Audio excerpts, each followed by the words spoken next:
Καλησπέρα σας. Ήρθε η ώρα να δείτε το φόρουμ του Προδρομού Κορογίνη και έχουμε φυσικά καλεσμένο στο δικό του πρόγραμμα τον Προδρομού Κορογίνη. Ας τον καλοδεχθούμε και ας του πούμε ένα καλημέρα. Πρόδρομε, καλημέρα! Καλημέρα να γίνει! Καλημέρα στα πιο όμορφα πλάσματα που με ακούν. Καλησπέρα και σε σένα. Νομίζω ήρθε η ώρα να κάνουμε το πρώτο μας interview με σένα. Πες μας, πώς πέρασες το καλοκαίρι? Το καλοκαίρι μου νομίζω πως μπορώ να πω πέρασε ανέλπιστα καλά. Είχα πολλά γκομενάκια, δύο δηλαδή δεν μου κάτσαν, αλλά εγώ προσπάθησα. Έτσι μου έχει πει ο μπαμπάς μου, η προσπάθεια μετράει σε όλα. Συνεχίζω με χειμώνα, βλέπουμε. Παγωτά έτρωγα όλη μέρα, μ' άρεσε να τα γλύφω εκεί στη Δοδόνη. Έμπαινα τσάμπα ίντερνετ από εκεί με την κυρία Βούλα που με ήξερε από μικρό παιδί στην Κεφαλονιά. Έκανα και ένα τάμα στον Άγιο Γεράσιμο να περάσω, να είμαστε καλά και συνεχίζουμε τώρα με χειμώνα και πολλά ενδιαφέροντα πράγματα. Μια χαρά φαίνεται να πέρασε το καλοκαιράκι, όπως όλοι εδώ πέρα πιστεύω. Τι έχεις σε φάση να σκέφτεσαι για το μέλλον? Τι θα κάνεις στο μέλλον? Θα δώσεις πανελλήνιες? Τι θα κάνεις? Για το μέλλον σκέφτομαι φιλόδοξα πράγματα. Λέω να μην δώσω πανελλήνιες, θα δώσω στην Καλών Τεχνών. Δεν ξέρω να ζωγραφίζω, αλλά εγώ θα δώσω και εύχομαι να βγει σε καλό. Δεν λέω να γίνω και star, rock star, να κυνηγήσω το παλιό μου όνειρο. Παίζω φοβερή κιθάρα, θα σας παίξω καμιά μέρα ένα κομμάτι να καταλάβετε, live για το κοινό. Μπας και με μάθει κανένας. Μάλιστα, πολύ ενδιαφέροντα πράγματα ακούμε σήμερα από ό,τι φαίνεται. Τι είναι αυτό? Ένα χέρι στο... θα έχουμε μια ερώτηση από το κοινό. Εγώ καλέ, εδώ! Συνδεδόμαστε στα μέσα με το κοινό. Ήθελα να ρωτήσω, βλέπεις του πρόδρομου για τη μουσική που παίζει, καλέ, ποιος είναι? Αγαπητοί φίλοι, πρέπει να ξέρεις πως είμαι από τα παιδιά που αδικήθηκαν στο παρελθόν και σταμάτησαν για λίγο τη μουσική. Αλλά ένα θα σας πω, να κυνηγάτε τα όνειρά σας. Όπως κάνω κι εγώ. Δεν θα πιάσω, αλλά το κυνηγάω.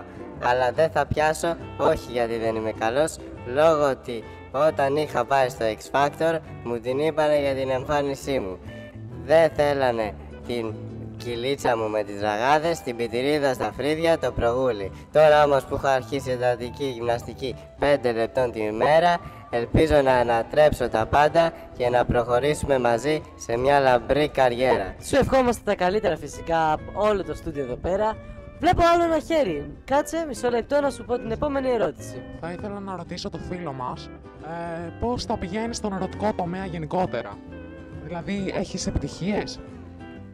Η αλήθεια είναι πως... όχι, δεν έχω. Αλλά ελπίζω στο μέλλον να έχω.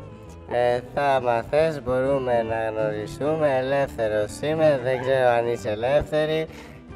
Μπορεί να βγει σε καλό αυτό, εγώ μπορώ να σου προσφέρω στα διαλύματα να σου προσφέρω το μισό μου σάντουιτς, να περπατάμε χέρι-χέρι.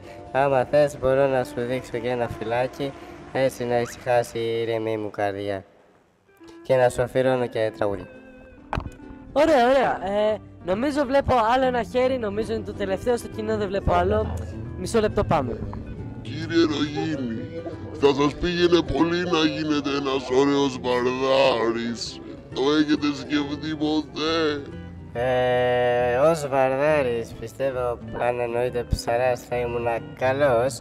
Αν και δεν έχω ψαρέψει ποτέ, αλλά εντάξει, για μικρά ψάρια καλός πιστεύω θα είμαι. Τώρα για μεγάλα θα μου πάρει χρόνια, αλλά ναι, έχω το στυλ. Μάλιστα, μάλιστα. Κατά το θρησκευτικό κομμάτι, τι πιστεύετε? Εγώ πέρασα μια φάση που άκουγα heavy metal και όλα αυτά τα σατανίστικα που είχε μπει ο σατανάς στο κεφάλι μου και τον άκουγα. Αλλά γενικά πήγα εκκλησία, έκανα όλα τα απαραίτητα που μου έλεγε ο θρησκευτικός μου και απελάχθηκα από τον σατανά και συνεχίζω με άλλα πράγματα. Η ζωή μου άλλαξε. Τώρα πιστεύω στην Παναγία και στη θρησκεία και θέλω να προσεγγίσω και άλλα άτομα προς αυτό το δρόμο ώστε να βρουν το φως και τη γαλήνη. Μάλιστα, μάλιστα. Ωραία, νομίζω κλείσαμε για σήμερα. να επισκεφτείτε ξανά τη σελίδα μας με άλλα υπέροχα βίντεο και μπορείτε να αφήσετε τη δικιά σας ερώτηση κάτω στα comment. Ευχαριστούμε πολύ. Γεια σας.